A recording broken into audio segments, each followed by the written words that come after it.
Next के अंदर देखो आप लोगों को एक टेक्स्ट मिलेगा, आपको एक टेक्स्ट रीड करना होता है, जैसे हर एग्जाम के अंदर होता है, चाहे वो टेल्क हो, गोइथे हो, B1 हो, B2 हो, C1 हो, कुछ भी हो, सबके अंदर आप लोगों को एक टेक्स्ट जरूर मिलता है लेजर में, काफी लेंथी हो जाता है, और उसके बाद में आपको कुछ क्वेश्चंस मिलते हैं और उससे आपको फाइंड आउट करना होता है कि what is the correct answer.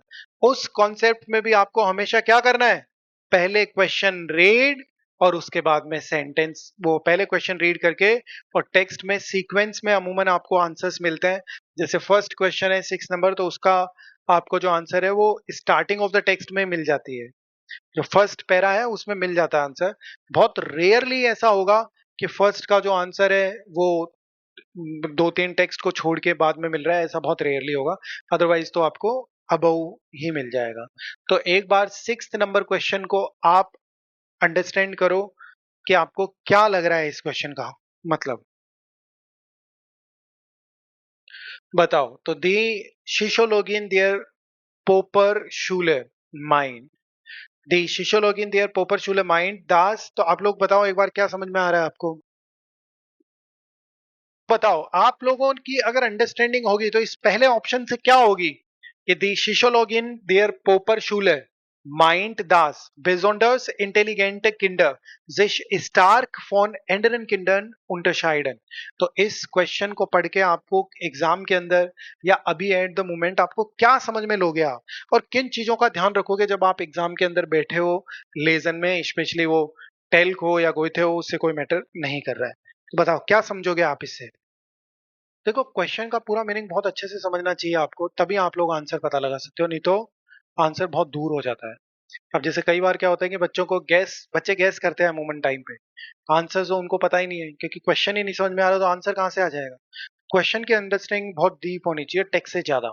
Question कह रहा है कि द सिशोलॉगिन देयर पोपर शूले माइंड दस besonders इंटेलिजेंट किंडर, यानी कि जो बहुत ही स्पेशल इंटेलिजेंट चिल्ड्रन होते हैं ना, वो से स्टार्क, स्टार्क वर्ड यहाँ पे बहुत बड़ा रोल प्ले कर जाएगा अगर हमने इसको अवॉइड किया तो।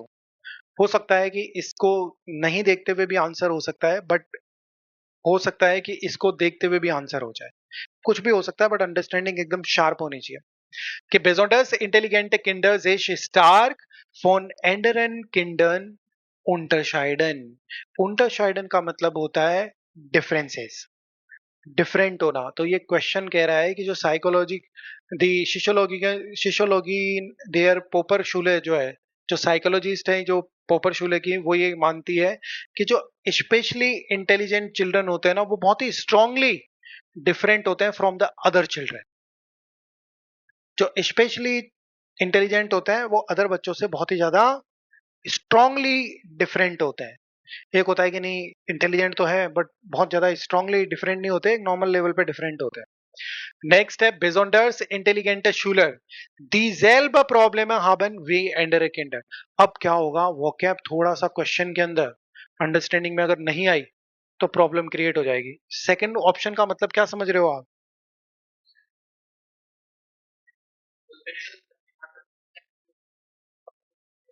बिल्कुल सही है, दीजेल्बन प्रॉब्लम है। यहाँ दीजेल्ब अगर किसी बच्चे को नहीं आया तो वो मीनिंग निकालने में उसको बहुत ही बड़ी प्रॉब्लम हो जाएगी। डीजेल्बन का मतलब सेम होता है, यानी कि जो साइकोलॉजिस्ट है वो ये मानती है कि बेजोंडर्स इंटेलिजेंट शूलर, यानी कि जो special intelligent school going student है उनकी सेम प्रॉब्लम होती है वी एंडर ए किंडर, जैसे कि अदर चिल्ड्रन की होती है। नेक्स्ट के अंदर क्या समझ रहे हो कि बेजोंडर्स इंटेलिजेंट शूलर वेनिगर प्रॉब्लम है im alltäglichen Leben haben, यानी कि जो स्पेशल इंटेलिजेंट स्टूडेंट्स होते हैं उनकी बहुत ही लेसर प्रॉब्लम होती है किसमें, im alltäglichen Leben। अब ये अच्छे से हमने रीड कर लिया, अब इसका थोड़ा समराइज कि स्ट्रांगली डिफरेंट होते हैं और उनकी सेम प्रॉब्लम्स होती है लाइक अदर चिल्ड्रन, और उनकी लेसर प्रॉब्लम होती है ओल्ड लाइफ के अंदर। अब पता लगाएंगे हम टेक्स्ट के अंदर आंसर। हेडिंग तो एक बार मैं ऊपर कर देता हूं, दी नॉय सर कार्ल पोपरशूले ein Schulversuch für besonders Klagerschüler। तो अब पता लगाओ यहाँ पे इसका आंसर क्या हो रहा है। तो क्या आंसर हो जाएगा इसके अंदर, ओके, आप लोगों के हिसाब से बी करेक्ट आंसर है। Why B is correct answer की besonders intelligent Schüler dieselben Probleme haben wie andere Kinder। तो देखो, जब भी आपको लेजन वगैरह ह्यूरन में आंसर पता चल रहे हैं तो उसके अंदर आपको लॉजिक भी पता होना चाहिए कि सर इस वजह से हमारा आंसर करेक्ट है। कई बार क्या होता है, बच्चे गैस करते हैं और बस बता देते हैं कि आंसर, और उसी वजह से फिर उनको आगे भी प्रॉब्लम रहती है। क्यों आंसर बी ही करेक्ट है? हाँ, तो देखो यहाँ पे इस टेक्स्ट के अंदर साफ क्लियर कट गिवन है कि उसने बताया कि ये जो स्टूडेंट्स होते हैं वो इंटेलिजेंट जो स्टूडेंट है या जिनके अंदर बहुत ज्यादा नॉलेज है, इसका मतलब ये नहीं है। तो auch über durchschnittlich intelligente Kinder sind ganz normale Kinder, betont Elfriede Wegrist, Psychologin in der Sir Karl Popper Schule। तो देखो यहाँ पे वो जो साइकोलॉजिस्ट है उसी के बारे में बात हो रही है, वही कह रही है कि ये बहुत ही नॉर्मल चिल्ड्रन रहते हैं। और Karl Popper Schule, die im vergangenen September ihren Betrieb aufgenommen hat, nur weil sie in der Schule gut sind, कि उसने अपना स्टार्ट किया है वर्क वगैरह बिकॉज स्कूल अच्छा है।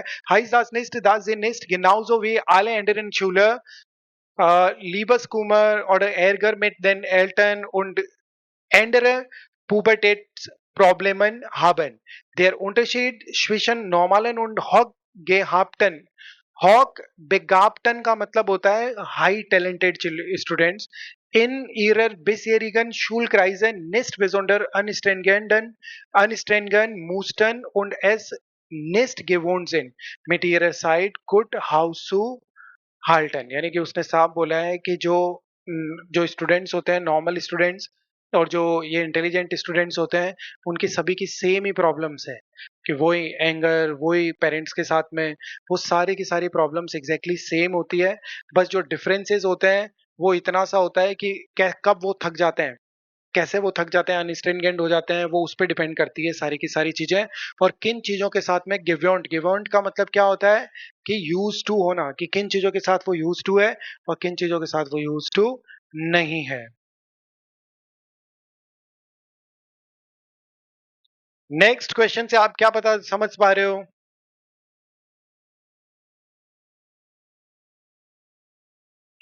Für überdurchschnittlich intelligente Schüler, वो कौन हो गए? Für überdurchschnittlich intelligente Schüler, कौन है ये?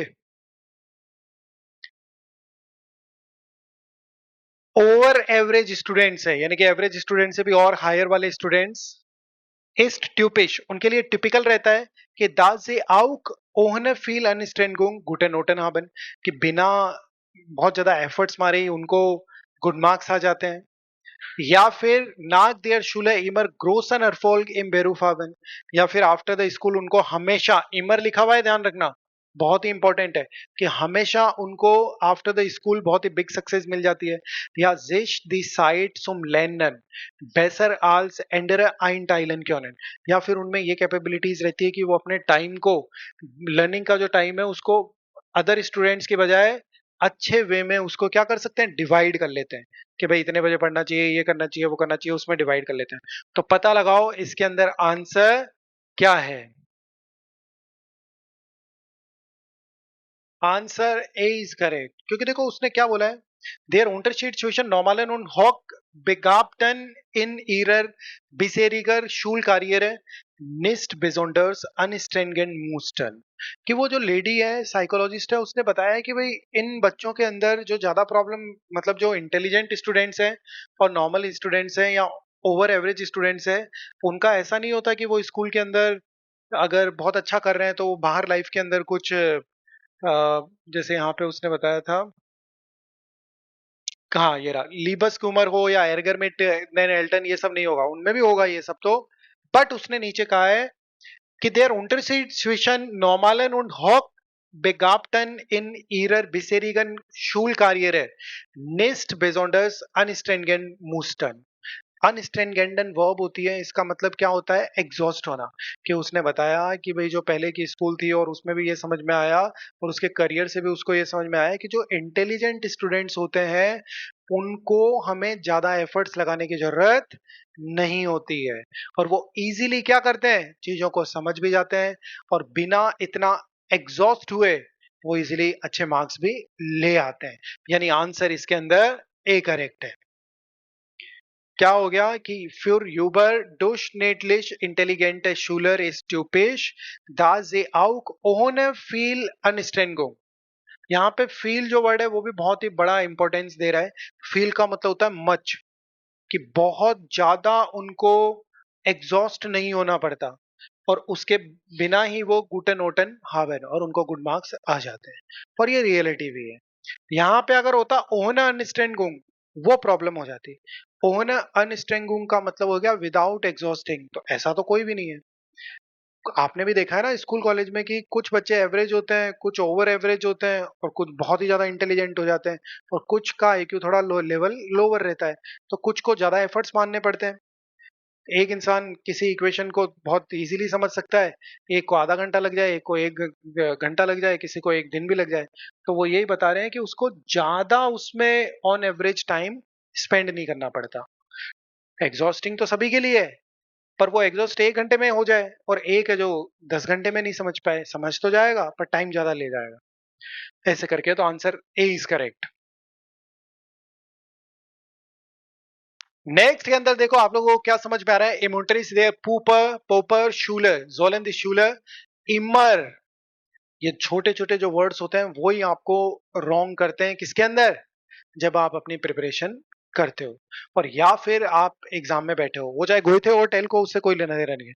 यहाँ पे ऑलवेज लिखा हुआ है कि मोटरीज देर पोपर शूलर जोलन दी शूलर इमर इन आइनर फ्रेम डिस्प्राका मिटाइनेंडर एक्सप्रेशन, कि जो स्टूडेंट्स हैं उनको हमेशा एक फॉरेन लैंग्वेज में ही एक दूसरे से बात करनी पड़ती है।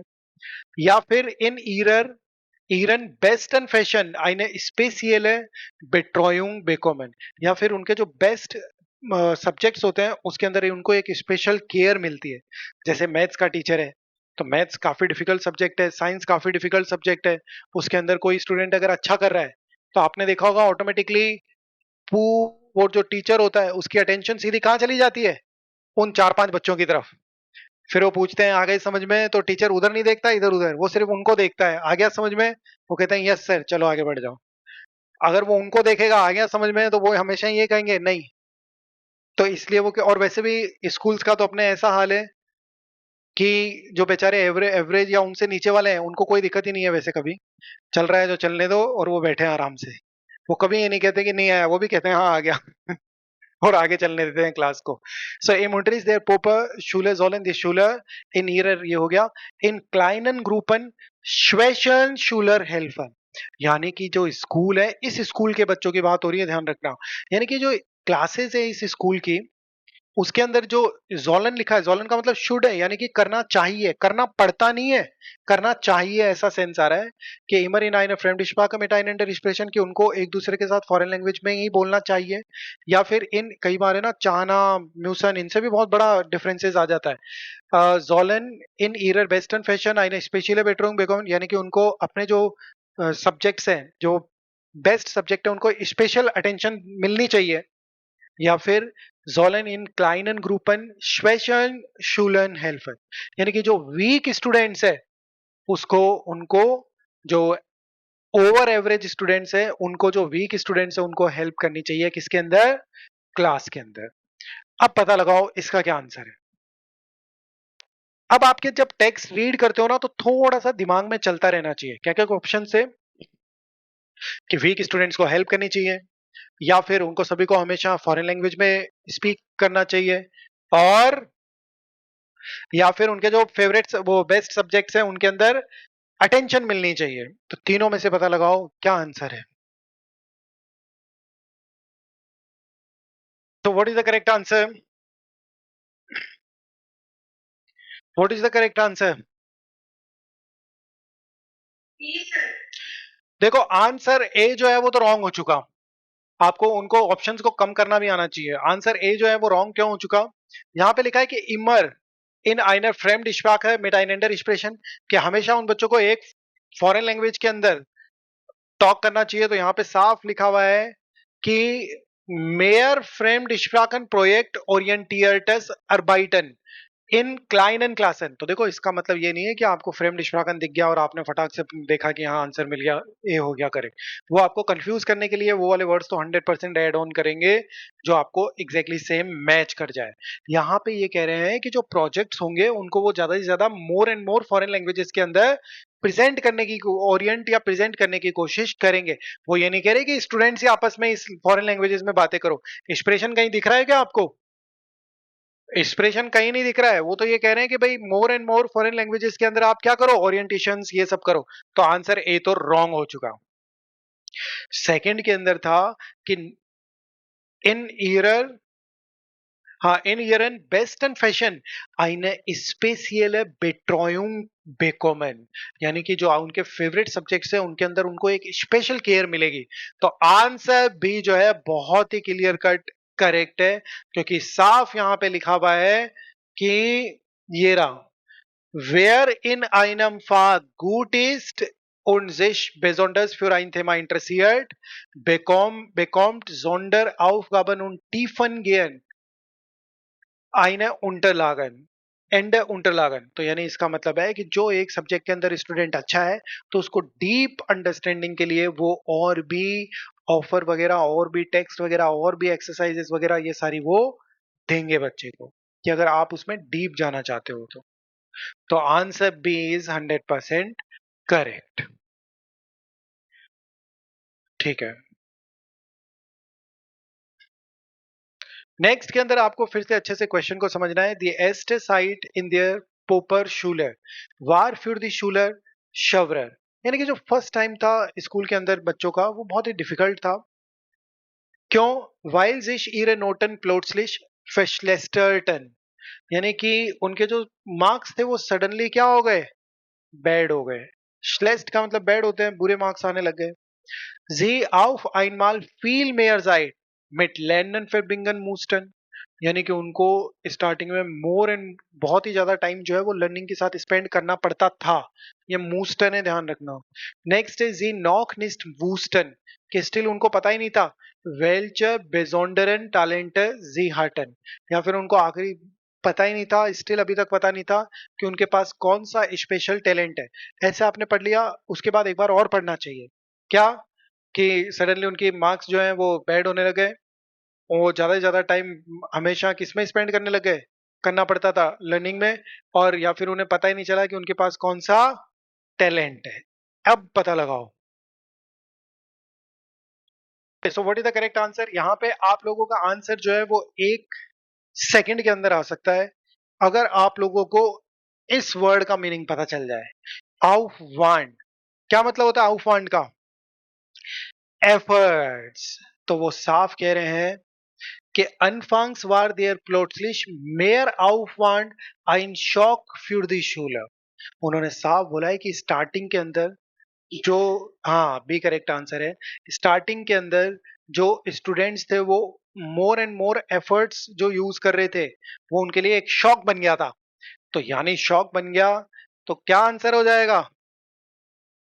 बी करेक्ट हो गया कि जी auf einmal viel mehr Zeit mit Lernen verbringen mussten। अब कोई बोलेगा सर वहां तो एफर्ट था और यहाँ तो कुछ और है। अरे तो एफर्ट स्कूल का स्टूडेंट किस में लगाएगा ज्यादा से ज्यादा? टाइम में लगाएगा और लर्निंग में लगाएगा। तो लर्निंग और टाइम ही तो बढ़ेगी, कि ज्यादा से ज्यादा टाइम उनको स्पेंड करना पड़ता था और एफर्ट्स मारने पड़ते थे। तो आंसर क्या हो गया? बी करेक्ट है। और ऐसा कुछ नहीं है उनके मार्क्स रॉन्ग हो, वो बैड हो गए या ऐसा कुछ हो गया। और उसमें आगे बताया नहीं है ऐसा कि उन्हें पता नहीं था। उन्होंने तो ये कहा है कि उनका, उनको अगर वो बहुत ज्यादा टाइम स्पेंड करेंगे तो उनको भी नॉलेज हो जाएगी कि भाई कैसे एफर्ट्स मारने हैं, और उनका जो एफर्ट्स मारने का तरीका है वो फिर लेसर हो जाएगा। नेक्स्ट के अंदर देखो कि इन देयर पोपर शूलर वेडन, पैसिव के अंदर है इन देयर पोपर शूलर वेडन नोर शूलर आउफ गेनोमन, यानी कि जो पोपर शूलर है उसके अंदर ऐसे ही स्टूडेंट्स को एडमिशन दिया गया है, एक्सेप्ट किया गया है। दी इन मिंडेस्टन्स आइनम फाक जेयर गुड्स इन, मिंडेस्टन्स मतलब एक में तो होना ही चाहिए, तो एक सब्जेक्ट के अंदर तो उसके अच्छे मार्क्स होने चाहिए अप्रोक्स। ठीक है, नेक्स्ट है दी मिंडेस्टन 20 bis 30% der Aufnahme Prüfung erreichen यानी कि 20 to 30% of the Aufnahme Prüfung जो है उसको वो रीच कर जाए। एंट्रेंस एग्जाम को भी बोलते हैं Aufnahme Prüfung। और नेक्स्ट के अंदर die von den insgesamt 28 Lehrern als intelligent beschrieben werden यानी कि die von den insgesamt यानी कि ये सारे के सारे सेंटेंसेस हैं वो रिलेटिव्स आर्ट्स में है। पता है ना आपको, यदि किसके लिए आ रहा है, स्कूल गोइंग स्टूडेंट्स के लिए। तो वो ये कह रहे हैं कि जो स्टूडेंट्स हैं उनके बारे में अप्रोक्स 28 जो टीचर्स हैं उन्होंने उनको इंटेलिजेंट डिस्क्राइब किया हो। कम से कम 28 टीचर जो हैं उन्होंने क्लास के अंदर, हर क्लास के अंदर स्टूडेंट्स को बताओ कि ये 5 स्टूडेंट्स बहुत इंटेलिजेंट है, डिस्क्राइब कराओ 28 टीचर्स ने, तब जाके वो। तो तीन कंडीशन क्या होगी, उनको जो ओवरऑल मिला के एक सब्जेक्ट में तो अच्छे होने ही चाहिए, या फिर 20 to 30% उन्होंने आउफनामा प्रूफिंग जो है उसमें रीच किए हो, और या फिर अप्रोक्सीमेटली 28 टीचर्स ने उनको इंटेलिजेंट डिस्क्राइब किया हो। 28 ने किया हो, ध्यान रखना। तो देखो आंसर बहुत ही क्लियर, ए करेक्ट है, क्योंकि यहाँ पे साफ लिखा है कि den mindestens einem Fach sehr gut sind, और उन्होंने भी एग्जैक्टली सेम ही लिख रखा है, उसके आगे पढ़ने की जरूरत नहीं है, क्योंकि बहुत क्लियर आंसर है कि उन्हीं को आपको सील ग्रुप है। सील ग्रुप का मतलब क्या हो गया, जो टारगेटेड ग्रुप है। die in mindestens einem Fach हॉक बेगाप्ट जिन, और हॉक बेगाप्टन ऊपर भी आया था। हॉक बेगाप्टन का मतलब होता है टैलेंटेड, हॉक बेगाप्ट का मतलब टैलेंटेड होता है। तो उन्होंने बोला है कि ऐसे स्टूडेंट्स, उनका गोल है जो कम से कम एक सब्जेक्ट के अंदर तो क्या हो, बहुत ही टैलेंटेड हो। ठीक है, तो उस वजह से यहाँ पे आंसर करेक्ट है। अब कोई बच्चा बोलेगा सर यहाँ 28 भी दिख रहा है, आंसर तो ये भी हो सकता था। ऐसा नहीं है, उन्होंने बोला है कि ना काइनर आउफ नाम प्रूफुंग वुडन फॉन फियर ऑन जेक्सिश बेवेरबन। बेवेरबन आपको पता है, जो अप्लायर्स हैं। 28 geteilt sind und von insgesamt 28 Lehrern betreut werden in diesen Klassen। betreut werden का मतलब हो गया कि उनका केयर किया जाएगा, उनका ध्यान रखा जाएगा इन टीचर्स के द्वारा।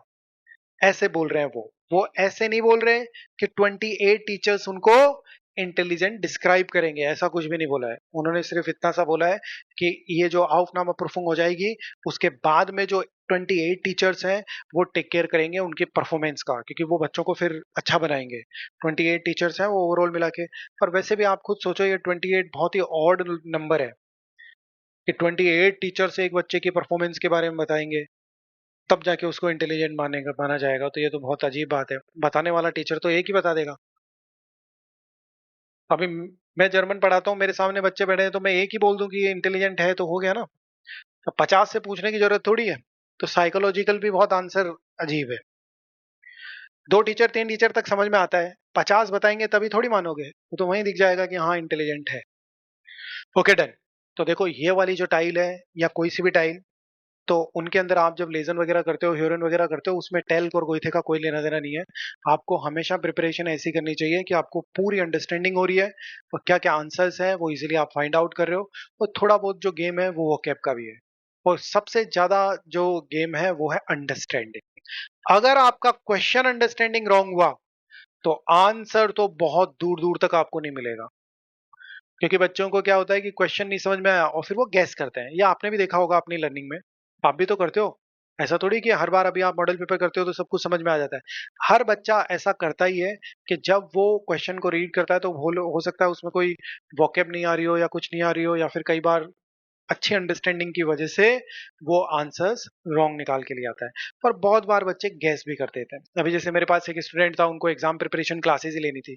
उन्होंने मुझे क्लियर कट बता दिया, वन टाइम वो फेल भी हो गए थे, उन्होंने मुझे क्लियर कट बताया कि सर पिछली बार मेरे 57 आए थे लेजन में, और मेरे को 57 कैसे आए वो भी मैं एकदम डैम श्योर नहीं हूँ।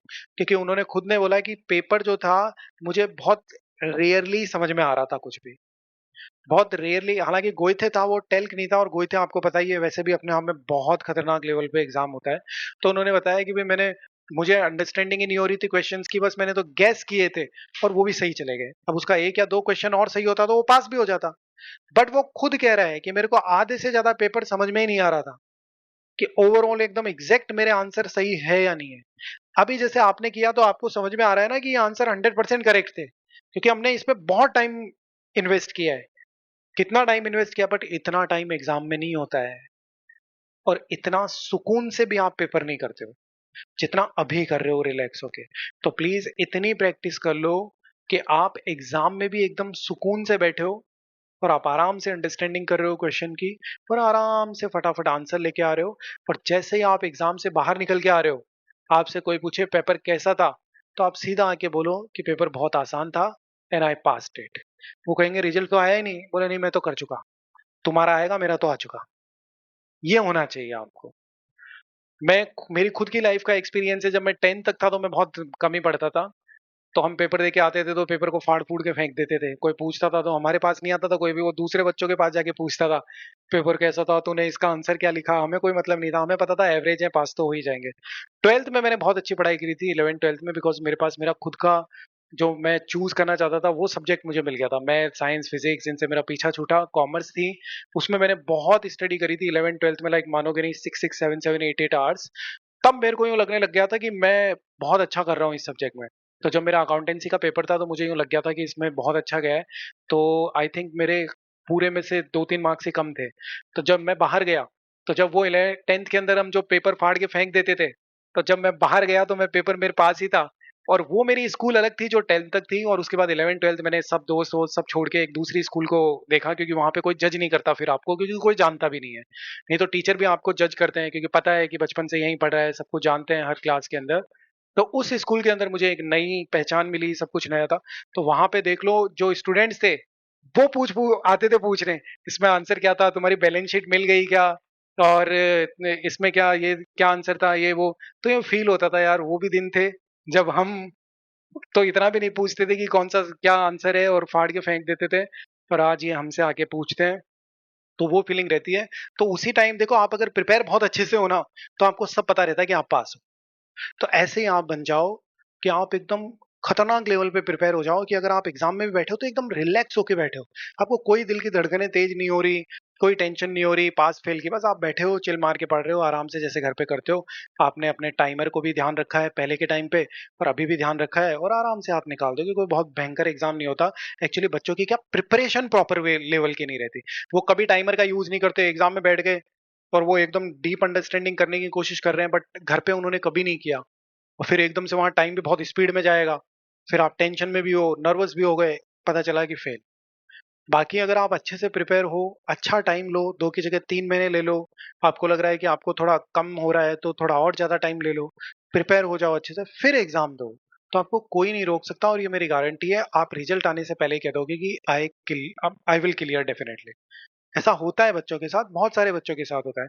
मेरे साथ में भी गोईथे में जो स्टूडेंट्स पढ़ते थे, साथ में फ्रेंड्स थे, उनमें भी बहुत सारे थे वो आके कह देते थे कि क्लियर है, और बहुत सारे ऐसे भी थे जो उनको पता ही नहीं था, वो पहले कह देते थे हम तो फेल हो चुके हैं, और कई भगवान भरोसे होते थे। तो वैसे भी रहते हैं, हर कैटेगरी के रहते थे। भगवान भरोसे वाले भी हैं, तो वो वेट करते थे 1 महीने तक, बढ़िया बैठे हैं घूम रहे हैं फिर रहे हैं, और पता चला गए। फिर वापस पढ़ने बैठते थे, फिर पता चला फिर गए। ऐसा भी देखा है मैंने 3 3 बार 4 4 बार भी। तो इसलिए कभी भी रिजल्ट का वेट मत करो कि हम वेट कर रहे हैं पास होंगे या फेल। पहले तो आपको खुद को भी पता है आप फेल ही हो, और फिर भी वेट कर रहे हो कि नहीं किस्मत भी तो है, किस्मत नाम की भी तो कोई चीज होती है। तो वो अगली बार और आपको उड़ा देगी। क्योंकि अगली बार में क्या होता है, बच्चे ने 1 मंथ का गैप ले लिया, पेरेंट्स भी कुछ नहीं कहेंगे, क्योंकि पेरेंट्स का भी इंडिया में कॉन्सेप्ट इतना ही है, एग्जाम हो गए बस आजाद। अभी रिजल्ट थोड़ी हुआ है तब करो उनको आजाद। और लैंग्वेज में तो रिजल्ट आ जाए उसके बाद में भी अगर आपने अपनी प्रिपरेशन अच्छी नहीं रखी, और आपने कभी भी स्पीकिंग वगैरह ये नहीं वापस किया, तो ध्यान रख लेना वापस आप A1 पे पहुंच जाओगे B1 से सीधा। ये ध्यान रखना लैंग्वेज में, कोई सी भी लैंग्वेज हो, इंग्लिश के अलावा, क्योंकि वो तो बहुत फ्रिक्वेंटली दिखती रहती है। अगर आप B1 B2 C1 भी क्लियर हो गए ना, और अगर आपने प्रैक्टिस छोड़ दी, specially I am talking about speaking, तो वापस वहीं आके खड़े हो जाओगे जहां A1 A2 में थे। इतना हो जाएगा। तो इसलिए आप लोगों को हमेशा कुछ ना कुछ टेक्स्ट रीड करना, कुछ ना कुछ वोकैब देखते रहना, नई वोकैब ऐड ऑन करना। आज के टाइम बहुत सारे ऐप्स है, वहां पे जाके उन बच्चों के साथ में टॉक करना, ये सब करते रहना चाहिए। लाइफ लॉन्ग लर्निंग में घुस चुके हो, और आपको हमारे साथ में लाइफ लॉन्ग एक्सेस भी है। अगर आपको लगता है कि भाई मैं घर पे नहीं पढ़ पाता, बोर हो जाता हूँ, कोई बात नहीं, हम खड़े हैं, आप हमारे साथ प्रैक्टिस कर लो। बैठे बैठे बस क्लास ही देख लो, आपका काम हो गया। बैठे बैठे जो भी है क्लास में पार्टिसिपेशन है वो कर लो, लाइफ लॉन्ग एक्सेस है ना आपके पास। तो बस आपका काम चलता रहेगा। आप जर्मनी पहुंच गए तो वहां से कर लो, यहाँ हो तो यहाँ से कर लो। तो ऐसे करते रहना चाहिए आपको। छोड़ोगे तो प्रॉब्लम होगी, भले ही चाहे आप कितने ही धुरंधर थे पहले, उससे कोई फर्क नहीं पड़ता। तो ऑफ विद द ज़ेन, बिस मॉर्गन।